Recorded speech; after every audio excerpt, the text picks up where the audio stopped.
Assalamualaikum dan salam sejahtera. Kita masih lagi dalam Matematik SPM. Kali ini kita akan bincangkan tajuk kecerunan dan luas di bawah graf. Kita terus kepada soalan pertama. Rajah menunjukkan graf laju masa bagi pergerakan suatu zarah dalam tempoh T saat.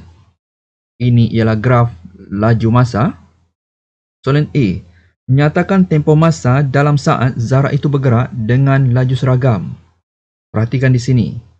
Clue soalan ini ialah laju seragam. Laju seragam ialah graf yang mendatar. Perhatikan di sini. Graf yang mendatar bermula dari saat ke-5 hingga saat ke-12.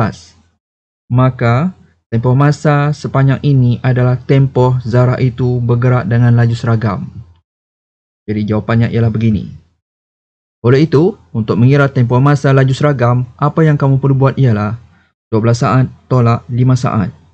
12 saat tolak 5 saat, jawapan kamu ialah 7 saat. Soalan B, hitung kadar perubahan laju zarah itu dalam tempoh 5 saat yang pertama. Perhatikan kadar perubahan laju dalam 5 saat yang pertama di sini. Jadi apa yang kamu perlu perhatikan ialah graf berwarna biru ini.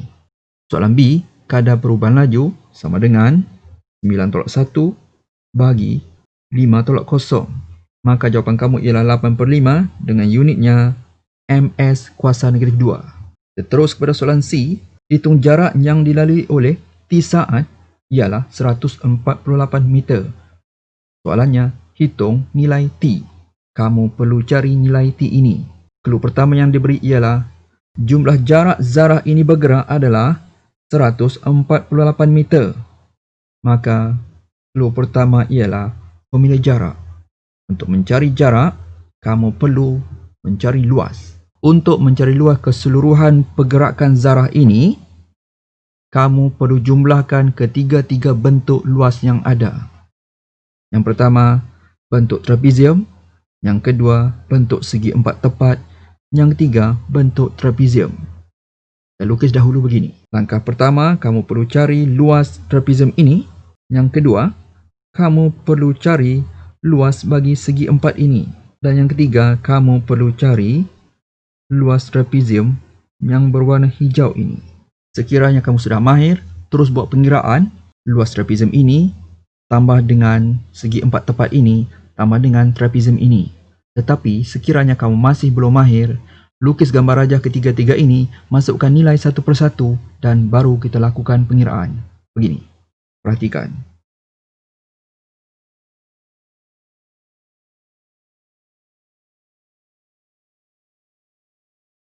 Langkah seterusnya kita masukkan nilai untuk trapezium berwarna merah. Panjang ini ialah 1, panjang ini ialah 5 dan panjang ini adalah 9. Tulis sekarang. 1, 5, 9. Perhatikan segi empat tepat yang berwarna kuning ini. Panjangnya ialah 7, lebarnya ialah 9. Tulis 7, tulis 9. Seterusnya kita perhatikan trapezium yang berwarna hijau ini. Panjang ini 9, panjang ini 21. Tulis dahulu 9, 21. Dan perhatikan di sini. Kamu perlu hati-hati di sini. Panjang di sini ialah T tolak 12. Tulis. Setelah selesai kamu mengisi maklumat untuk trapezium merah, segi empat tepat kuning dan trapezium berwarna hijau, sekarang kamu sudah boleh mengira luas.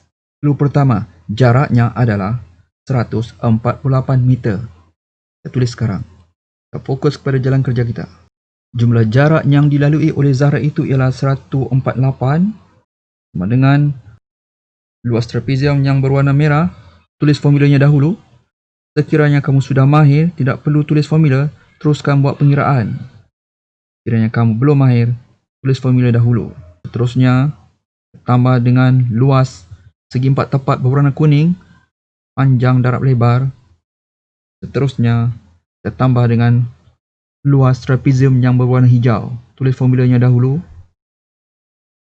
A tambah B darab dengan T. Sekarang kita masukkan semua maklumat ini ke dalam semua formula yang telah kamu tulis.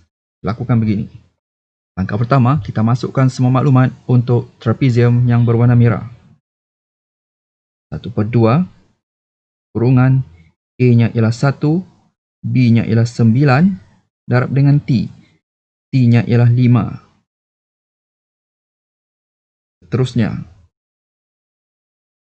kita tambah luas bagi segi empat tepat. Panjangnya ialah 9, lebarnya ialah 7. Untuk segi empat tepat, perhatikan di sini. Seakan-akan panjangnya adalah 7, lebarnya adalah 9. Tetapi apa yang kamu perlu fokus ialah nombornya. Maka panjangnya ialah 9, lebarnya ialah 7. Maka kamu perlu tulis 9 darab 7. Sekiranya kamu tulis 7 darab 9, boleh, tidak ada masalah. Kerana ini adalah operasi darab. Terus kepada trapezium yang berwarna hijau. 1/2 kurungan A-nya 9, perhatikan di sini, B-nya 21. A ialah garisan selari yang pendek, B ialah garisan selari yang panjang. Sekiranya tertukar, boleh. 9 tambah 21 kurungan darab dengan T. Tinggi kamu ialah T tolak 12. Setelah kamu tulis T tolak 12, pastikan ada kurungan. Setelah selesai kamu mengisi semua maklumat, langkah seterusnya, kita perlu buat kurungan untuk asingkan ke setiap bentuk itu. Kita buat kurungan untuk trapezium berwarna merah. Kita buat kurungan untuk segi empat tepat berwarna kuning. Dan kita buat kurungan untuk trapezium yang berwarna hijau. Langkah seterusnya, kita masukkan semua maklumat ini ke dalam kalkulator. Kira menggunakan kaedah alfa. Kita lakukan sekarang. 148 alfa sama dengan kurungan 1/2 kurungan 1 tambah 9 tutup kurungan darab 5 kurungan tambah kurungan 9 darab 7 tutup kurungan tambah kurungan 1/2 kurungan 9 tambah 21 tutup kurungan darab kurungan. Perhatikan betul-betul di sini. Alfa X. Kita gantikan T dengan X. Tolak 12. Tutup kurungan. Dan perhatikan ada satu lagi kurungan. Tutup kurungan. Dan tekan Shift Calculate. Dan tekan sama dengan. Perhatikan di kalkulator. X kamu ialah 16. Maka nilai X ini sebenarnya adalah T. Maka T kamu ialah 16 saat.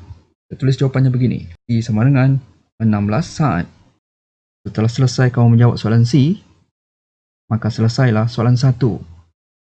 Jangan lupa subscribe. Assalamualaikum dan salam sejahtera.